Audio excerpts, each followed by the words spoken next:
How did I get involved with the Honey Jam? It's like this Ebony called me, Denise and Gemini called me and they said, look, Mish, we're doing an all-female showcase.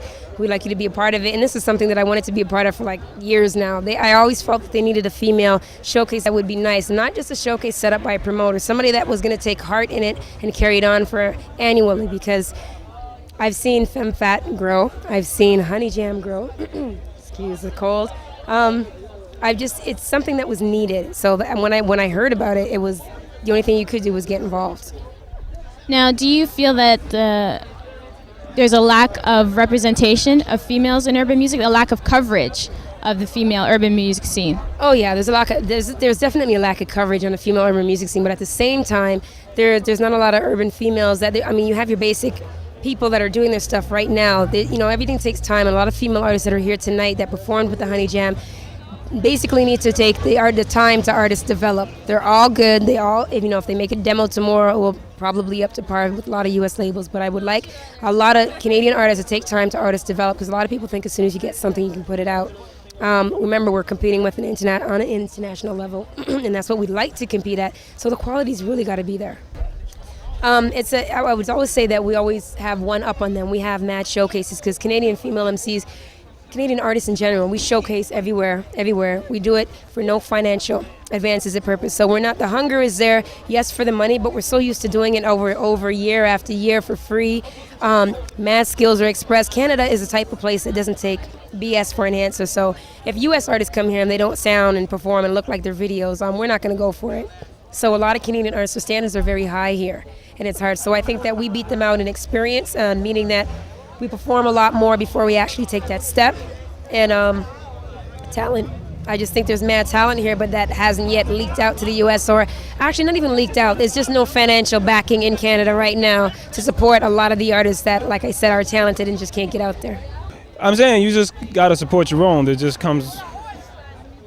You have a city like Toronto, which is pretty much Canada's, all eyes are focused right here. You know what I mean? And if this whole community is not acknowledging what they're doing, not acknowledging their own, then there's not really much for that whole country. You know what I'm saying? So acknowledge your own, you know what I mean? Put some money in someone's pocket who's trying to do something right and get some word out there. What do you think? How do you think Canada stands up? Toronto, anyways, stands up with like American talent. What's your rate on it? For the amount of people that we have in Toronto, we have a lot more talent, you know what I'm saying, than you would possibly be expecting. What's going on, man? Like, New York got millions of people, but still you got the same thing happening. We're no different from any other American city. I mean, we got our whack, we got our good, we have our great. We have that whole spectrum in there. You know what I mean? Do you feel that there's an underrepresentation, a lack of media coverage of female urban music? No doubt. I think there's just a lack of media coverage for black music in this city.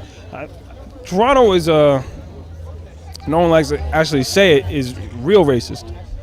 And just in the fact they don't want to believe that black folks can make money, spend money across the board, whatever. Just, when you try and bring them, hey, urban music, it's black music.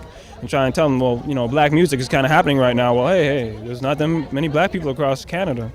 Right, not realizing, hey, white folks buy black music too, and it's always been like that. It's always been white people who buy, but yet we have how many radio stations that play black music?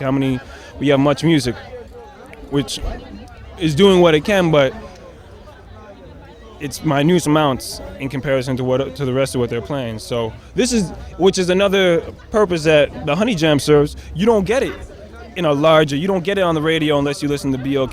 The rest of Canada is not getting it, you know what I'm saying? So this is something you can get locally to hear a little bit of your culture, you know what I'm saying? FemFat Productions was founded in May of 1995, and our goal is to promote women in all aspects of the entertainment industry. In front of the camera, behind the scenes, on the turntables, in the producer's booth, everywhere. How did the Honey Jams get started? It started as a celebration of the end of an all-women's issue of Mic Check that I edited, and so it just grew from there. Do you think there'll always be a need for an all-female showcase of hip-hop music or urban music? I hope not. It's my dream that there isn't going to be the need for it always, when we live in a more equal world where people are given a chance based on their merit and their talent, as opposed to the sexism that we're dealing with right now. So as long as women are being underrepresented, then I will be pushing them forward, females first. Have you attained some of your goals for the Honey Jams? Are they going to be changing, or tell us a little bit about where you see the Honey Jams going? I believe that I attained some of my goals from the very first one that was done. There's not a lot of female promoters out there. So first of all, just being a female promoter, putting something on that was successful, well attended, and well received,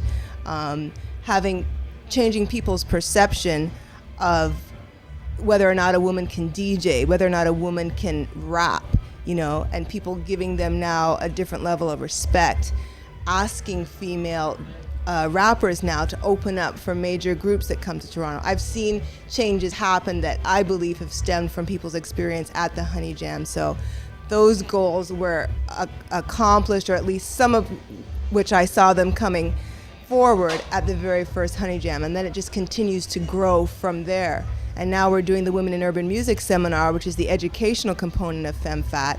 We did our first one last year. The second one was just yesterday, and so that was phenomenally well received, well done, if I do say so myself. And we're getting more and more support, and it's an amazing feeling, and that's what makes it worthwhile for me. It is a lot of work, a lot of hard work, but when I can see the results of the work that I'm doing and all of the volunteers that are working with me, that just spurs me on to want to do more. Even though I'm tired, when you see something positive happen, that's your reason for being. Now, where do some of the performers go after the Honey Jams? I have received a lot of cards from managers, from press people that know A&R people that are interested in specific artists. So my task first thing tomorrow morning is to return their calls and to hook them up with the performer. I'm sure that a lot of the performers that were exceptional tonight, and all of them would have gotten swarmed when they came off the stage by a lot of the producers and managers that were in the audience. So I will touch base with them to find out, who's been calling you, and maybe get them to make sure that they check people out before they sign any contracts or anything like that. So in the short term, that is the first thing, is to return the calls of people who expressed an interest. And who are the Honey Jams for? Who are the Honey Jams put on for? Who would you like to attend the Honey Jams? It's mainly, I want it to be more industry related. It's great to have a good time and for the public to come out.